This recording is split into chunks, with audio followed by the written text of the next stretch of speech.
y'all doing today? After reviewing the film of the scrimmage, I was very encouraged by, where we were as a team. Not a lot of penalties, not a lot of undisciplined things happened. Certainly room for improvement in every player. Nobody has really arrived. I think there's room for improvement for every player out there in terms of what we do in practice and how we progress. I was very pleased with the way we bounced back yesterday and had 2 practices and did well. Today was not as good a workout as what we've been having. A lot of guys had the poor me's. It's so important that guys get rest, get into a routine when the academic part of what they do starts, which is tomorrow. To go to class, do what they're supposed to do, still get rest, take care of themselves, be able to practice and prepare like we need to. Very, very important in guys being successful personally, academically, as well as athletically. I'm very pleased to say that we have more graduates on our team than any school in the country, which says a lot about the routines we've been able to establish in the past relative to guys, doing what they're supposed to do. So, tomorrow sort of starts a practice regular school week, practicing a little bit later in the day, working after school. Typically, this is going to be something that the players are going to have to focus through. A lot more distractions in camp. Basically it's football and that's it. So, Kenny Bell has real bad shin splints, and it's probably going to be. We're going to try to settle him down. Probably take a week or so in a boot and probably reevaluate him. Kerry Murphy was back, last night, and he seems to be, doing much better now. So, one thing I want to comment on again, guys, and I know you guys hate it when I, talk about things like this, but, we let you come to practice. If you're going to speculate on the depth chart and who's starting and what positions, then I'm going to close practice for everybody. So nobody's going to get to come at all. Because, when you say one guy's starting in the newspaper and he's really not starting, that makes the guy that is starting come up to me and say, why are they putting it in the paper that I'm not starting? Because you see some guy in a line and individual period and assume that that's where he is on the depth chart. And you really don't know, and you really shouldn't be speculating on it. So, to me, if you want to know, you can ask me. And then I'll choose whether I want to give you the answer or not. So, but I want to have a good relationship with you guys, but it kind of goes both ways. I sort of respect you, and then you respect the rules that we have around here. And if you can't do that, you really shouldn't cover our team. It's really pretty as simple as that. And I hate to be addressing that. I hate to be talking about it. Go watch 2 individual periods, got the whole starting lineup mapped out. You don't understand what you do and how it affects people. We would like to manage that internally, and as coaches and a coaching staff, make those decisions. Not make them in the newspaper before they even get decided. So, what questions do you have today? Who did that? I wouldn't ask any questions today. You know what I mean? I just take a day off. You're all right. All right, Coach. Kind of a general question. It seems there are more and more freshmen playing at schools around the country here recently. Why do you think that trend is? And along those lines, what do you think of the idea of a 5th year of eligibility that would kind of eliminate the idea of red shirts? Well, second part of the question first. It would be a lot better management from a coaching perspective if a guy just had 5 years to play. So if you ended up playing a guy for a game or 2 early in the year, something happens to him and you end up not playing him for the rest of the year. He's a young player and he has issues and problems and can't really center and focus and improve and do the things he needs to do to help the team, and you don't play him anymore, he wouldn't lose the year. so you wouldn't have to make all those decisions early on. So it would be an easier management. I do have a lot of respect for the way we have done it, to where you have to make decisions about whether you're going to play a guy or not play him, and create the opportunities and rep the guys that you're going to rep and get ready to play in the season. So I see good and bad in both. I know that from a coach's standpoint, it would be an easier management if the guys just had 5 years. I think more and more freshmen are playing because I think there's a little more maturity in guys. There's an expectation that they can play because guys have played before them.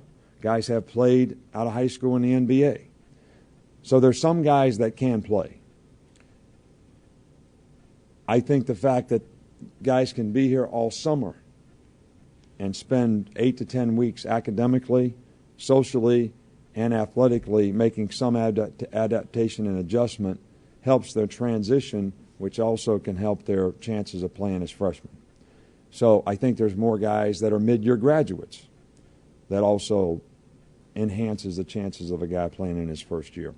So there's a lot of reasons for it. I think the downside of it is it becomes everybody's expectation to play as a freshman, which is not realistic. This is a developmental game. Football is a developmental game. So you're only going to have a guy every now and again who's going to make a significant impact, and most of those guys are probably going to be skill guys early on in their career. That's not always true, but it's true to a large degree. And one other thing, when you're going through the process of recruiting a young man and you're getting to know him off the field, how easy a decision was it for Barrett Jones, knowing what he had going for him off the field and how well you probably knew his background? I don't understand the question. How easy a decision it was for what? Just the strengths he had off the field. I mean, how he Well, he was a good player, and he's a fine young man. Probably as fine a young man as we've ever had on a team anywhere. He does a great job in representing the organization, whether it's academically, whether it's in Squad Sunday and speaking at church, every day on the field, and the example that he sets academically. He's got a great family. I couldn't be prouder of any guy on our team, but we recruited him because he had a potential of being a good player as well as being a great person with a great attitude and has the ability to affect other people. This is two parts too, Coach. And the first, I guess, based on looking at the scrimmage film, just special teams, are you farther along than you thought you would be? We have more guys that know what to do on special teams than we had a year ago. Because we were so young last year. But I think as your team, you have a transition on your team in terms of, I'll use a guy like Mark Barron as an example. You know, Mark Barron was a freshman last year, so he had to learn how to play on special teams. From mid-year on, he was a fantastic special teams player, and he was a role player on defense. And those are the kind of guys that you want to be your core special teams guys. Well, now all of a sudden Mark Barron may get a lot more playing time on defense. So do you continue to have him being a core special teams guy? Or do you need to develop somebody else in his role? So that's why you always have this sort of transition with special teams. But I think we have more guys that have experience on special teams, and hopefully that's going to help us improve overall in special teams this year. And second, when school starts tomorrow, you will be able to expand the roster from the 105. Will that change anything significantly? How many more guys do you bring out, and does it really alter anything? As an institution, we don't have. There's no rule. National rule, NCAA rule, SEC rule, or even university rule, that we try to stay around 130 players. That's pretty much what we try to do. And that's sort of what we're trying to manage to this year.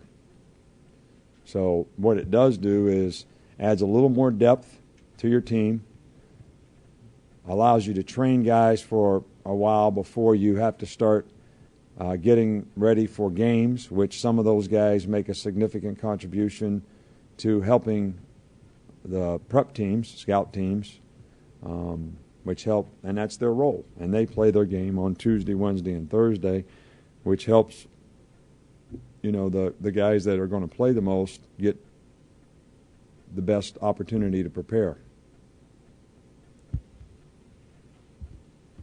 Coach, tell me about Corey Reamer and your experience with him as a player and a person and a leader on defense. Well, Corey has been a guy that has really developed and is one of the guys that you're really proud of his development. Started out as a DB, was down the line on the depth chart. We moved him around to several different positions.